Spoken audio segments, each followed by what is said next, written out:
इतके सुंदर कामं झाले, इतके सुंदर काम झाले, इतका भारी प्रभाग झाला, स्वच्छता झाली, रस्ते झाले, सगळं एकदम स्वच्छ झालं. काहीच नाही, कोणतेच म्हणजे नाही का आमच्या भागात तर कोणतेच कामं अडलं नाही.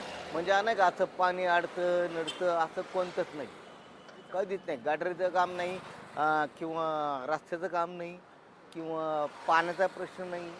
1000% फरक आहे. पहिल्यांदा लाईटीचं असे होते, की ते वायरी इकडून तिकडं जायच्या, ह्या घरून त्या घरून जायच्या. पण आता सगळे सेपरेट पोल आहे, सगळे व्यवस्थित आहे, सगळं मस्त आहे एकदम. आणि आता रस्ते तर माझ्या दारात बघितलं तुम्ही माझा काँक्रीट रस्ता बघा. एवढा जाड रस्ता आहे. पहिला कसा रस्ता होता? एकदम खडकूस. माझ्या दारात पाणी साठायचं. हां, एकदम व्यवस्थित. अहो, त्याच्यामध्ये पण अजून भांगल-फुसरत आले तर आमच्या वैभवात भर पडली.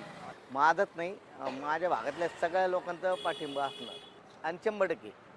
आणि आम्ही भोसले साहेबांच्या मागं आहे ना 1001% मागं राहणारच आहे. अहो, ते एवढं विकास करतात, एवढं हे करतात आणि ते कंटिन्यू म्हणजे 1 दिवस नाही, 2 दिवस नाही किंवा इलेक्शनसाठी नाही. पण ते कंटिन्यू ना 5 वर्ष आमच्या संपर्कात आहे.